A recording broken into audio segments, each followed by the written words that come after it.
Bahkan Allah Subhanahu wa taala ini saking sayangnya sama hambanya, makanya kita diperintahkan oleh Allah, diperintahkan oleh Nabi Muhammad untuk banyak tafakur. Apa sih manfaatnya tafakur? Supaya sadar. Kalau kita nggak tafakur, kita nggak tahu betapa sayangnya Allah kepada kita. Dengan tafakur kita semakin tahu sayangnya Allah kepada hambanya, maka semakin sayang pula kita kepada Allah Subhanahu wa taala. Kita kalau punya orangnya nggak pernah kita pikirkan kebaikannya, ya nggak ada perubahan hubungan kita sama orang tersebut. Tapi ketika kita duduk sebentar, bayangkan, ya Allah, fulan itu kalau saya sakitin nggak pernah bales. Ya Allah, ternyata selama ini fulan ini walaupun saya nggak pernah berbuat baik sama dirinya, kalau saya kesusahan dia orang pertama kali yang nolong saya.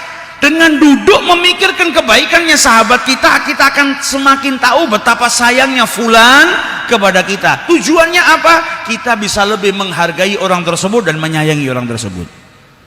Kalau kita bertafakur sejenak bagaimana sayangnya Allah Subhanahu wa taala kepada kita, kita akan malu. Dan kita akan nyesel kalau kita itu nggak dekat dengan Allah Subhanahu wa taala. Manusia itu kalau kita berbuat salah sama manusia ada batasannya. Orang tua saja, simbol kasih sayang itu ada pada orang tua. Kalau anaknya berulang kali berbuat salah, diusir sama orang tuanya. Banyak orang tua yang ngusir anaknya.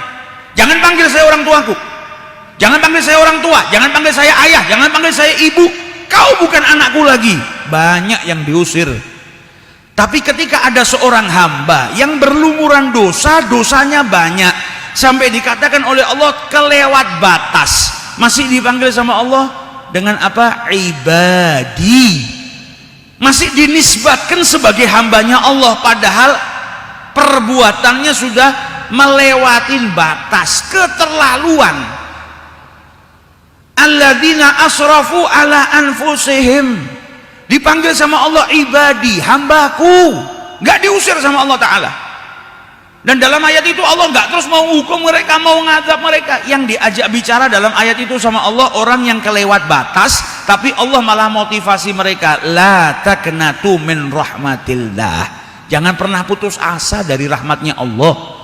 Dosamu sebesar apapun, innallaha yaghfiru dzunuba jami'a, nggak ada dosa yang nggak bisa diampuni oleh Allah kecuali engkau menyekutukan Allah Subhanahu wa taala.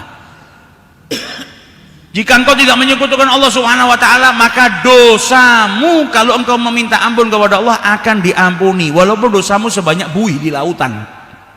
Dosamu menuin bumi, kalau minta ampun sama Allah Subhanahu wa taala diampuni oleh Allah Subhanahu wa taala.